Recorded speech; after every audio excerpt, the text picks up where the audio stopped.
আসসালামু আলাইকুম viewers, welcome back to Tania's kitchen. আজকে নতুন একটি আচারের রেসিপি নিয়ে চলে আসলাম।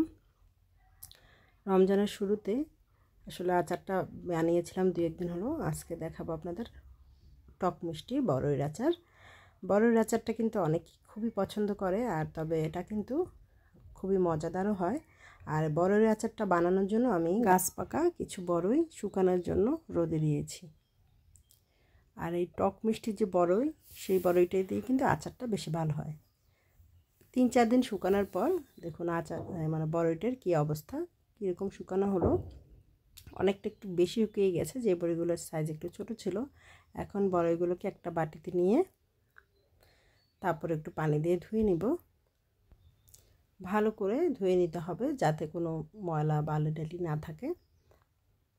ধুয়ে একটা হাঁড়িতে বসিয়ে কিছুটা পানি দিয়ে বড়িগুলোকে সিদ্ধ করে নেব। আর এটা কিন্তু ভিজিয়ে রাখলে বড়িটা কিন্তু অনেকটা ফুলে যায়। আমি কিন্তু এর আগে কিছুক্ষণ ধোয়ার আগে ধুয়ে তারপর কিছুটা সময় ভিজিয়ে রেখে তারপর এটাকে সিদ্ধ করার জন্য দিয়েছিলাম। দেখুন বড়ইগুলো 2টা ব্লক এসেছে, তারপর এটা তুলে নিয়েছি। এখন একটা হাঁড়িতে আবার চুলায় বসিয়ে কিছুটা শুকনো মরিচ দিয়ে দিলাম। শুকনো মরিচগুলো একটু টেলে নিয়ে প্রায় 1 মিনিট এটাকে টেলে নিয়েছি। তারপর এখানে গোটা পাঁচফোড়ন দিয়ে দিচ্ছি। পাঁচফোড়নটা দিয়ে তারপর এটাকে কিছুক্ষণ নেড়ে চেড়ে নিব। পাঁচফোড়ন দেওয়ার পর কিন্তু যেহেতু তাওয়াটা গরম, এটা ফ্রাই হতে সময় লাগবে না, কারণ পাঁচফোড়নটা খুব দ্রুত এটা ভাজা হয়ে যায়। আর বেশি ভাজতে গেলে কিন্তু একটু পুড়ে যাবে, আর তখন তিতা তিতা ভাব চলে আসবে, আচারটাও টেস্ট ভালো হবে না। কিছুক্ষণ এবার নেড়ে চেড়ে আমি এটাকে চুলাটা অফ করে দিয়েছি এখন। আর এই গরম থাকা অবস্থায় একটু ভেজে নিয়ে এটাকে ব্লেন্ড করে নিব, অথবা আপনারা পাটায় বেটে নিতে পারেন। আর ওই প্যানের ভিতরেই আমি আবার তেল দিয়ে দিলাম। প্রায় 250 গ্রামের মতো তেল দিয়েছি, সরিষার তেল, আর গোটা রসুনের কোয়া, আর দিয়েছি সরিষা বাটা, রসুন সহ রসুন একটা বেটে দিয়েছিলাম।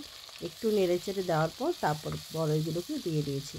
বড়ইটা কিন্তু আমি হাত দিয়েও চাইলে ভেঙে দিতে পারতাম, কিন্তু এটাকে নাড়াচাড়া করতে করতে কিন্তু বড়ইটা ভেঙে যাবে, আর এটা তখন খেতেও ভালো লাগবে। প্রায় 2-3 মিনিট এভাবে নেড়ে চেড়ে নেওয়ার পর এখানে কিছুটা তেঁতুল দিয়ে দিয়েছি। তেঁতুলটা ছিল বীজ ছাড়ানো, আর এই তেঁতুলটা দিলে আচারটা আরও বেশি ভালো লাগে খেতে, একসাথে তেঁতুল আর বড়ইয়ের আচার। আর এখন কিছুটা লবণ দিয়ে দিলাম, স্বাদ মতো লবণ দিয়ে ভালো করে নেড়ে চেড়ে নিচ্ছি। আর এখন দিয়ে দিচ্ছি আখের গুড়। এখানে প্রায় 1 কাপের মতো আখের গুড় ছিল। আমি আখের গুড় আর চিনি দুইটার মিশ্রণে এটা আচারটা বানাবো। আর মিষ্টিটা আপনারা যতটুকু খেতে পছন্দ করেন সেভাবে দিয়ে নেবেন। একটু এভাবে ভেঙে দিচ্ছি বড়ইগুলোকে। ভেঙে দিলে কিন্তু বড়ইটার ভিতরে মশলা ঢুকলে খেতে ভালো লাগবে, তা না হলে কিন্তু টেস্টটা ভালো হবে না। এভাবে চুলার হিটটা কমিয়ে একটু অনবরত নেড়ে চেড়ে আচারটাকে আমি বানিয়ে নিচ্ছি। একটু বড়ইগুলোকে ভালো করে ভেঙে দিয়েছি।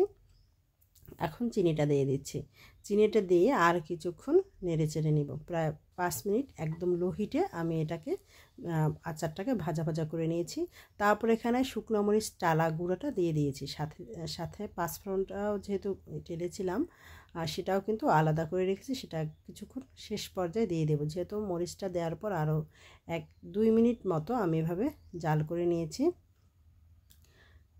খুব ভালো করে নেড়েচেড়ে নিচ্ছে। আর যেহেতু চিনি দেওয়ার পর কিন্তু অনেকটা আঠালো হয়ে গেছে, আর যে কোনো আচারে খেজুরের আখের গুড়টা দিলে কিন্তু ভালো লাগে। খেজুরের গুড় নয়, আখের গুড়টা দিলে আচারটা ভালো হয়। এখন দিয়ে দিয়েছি কিছুটা সিরকা। সিরকা দিলে আচার অনেক দিন পর্যন্ত ভালো থাকবে, তবে নর্মাল ফ্রিজে রেখেও আপনারা এই আচারটা অনেক দিন খেতে পারবেন, কারণ নর্মাল ফ্রিজে যদি আচারটা রাখেন তাহলে কিন্তু আচারটা ভালো থাকবে। কোনো ধরনের, এই যে দেখুন কতটা আঠালো হয়েছে, একটা বাটিতে তুলে দেখিয়ে দিয়েছি। আর পাঁচফোড়নটাও কিন্তু আমি দিয়েছি, কিন্তু সেটা কিন্তু স্কিপ হয়ে গিয়েছে। শেষ পর্যায়ে আমি পাঁচফোড়নের টালা গুঁড়োটা দিয়ে দিয়েছিলাম। আজকের মতো এই পর্যন্তই। ভালো থাকবেন সবাই।